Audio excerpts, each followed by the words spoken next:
নারায়ণগঞ্জের সোনারগাঁয়ে পাওনা টাকা নিয়ে এক মৃত ব্যক্তির জানাজা ও দাফন কার্যক্রম সাময়িকভাবে আটকে দেওয়ার অভিযোগ উঠেছে স্থানীয় বিএনপি নেতার বিরুদ্ধে। ঘটনাটি ঘিরে এলাকায় সৃষ্টি হয়েছে ব্যাপক আলোচনা ও সমালোচনা। জানা যায়, উপজেলার সনমান্দি ইউনিয়নের গোপেরবাগ এলাকার ব্যবসায়ী গোলজার হোসেন দীর্ঘদিন অসুস্থ থাকার পর ঈদুল আজহার দিন দুপুরে মারা যান। পরদিন শুক্রবার সকাল ৮টায় মসুরাকান্দা ঈদগাহ মাঠে তার জানাজা অনুষ্ঠিত হবার কথা ছিল।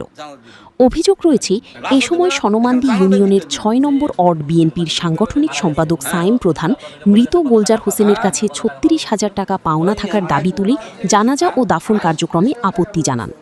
এতে কিছু সময়ের জন্য জানাজা বিলম্বিত হয়। পরে পরিবারের সদস্যরা আগামী রবিবারের মধ্যে পাওনা টাকা পরিশোধের আশ্বাস দিলে পরিস্থিতি স্বাভাবিক হয় এবং জানাজা অনুষ্ঠিত হয়। তবে অভিযোগ অস্বীকার না করে সাইম প্রধান বলেন, গোলজার হোসেনের সঙ্গে তার ব্যবসায়িক লেনদেন ছিল এবং তার কাছে ৩৬,০০০ টাকা পাওনা ছিল।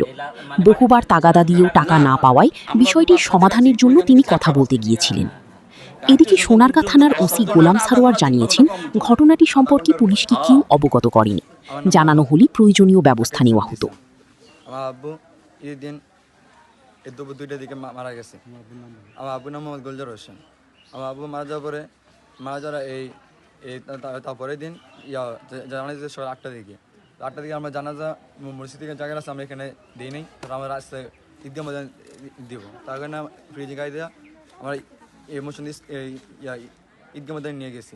তারপর এখানে এই সাইম প্রধান গিয়া বাধা দিল যে আমার টাকা না দিয়ে এখানে জানাজা দেওয়া হবে না এবং লাশ আমরা ছাড়বো না।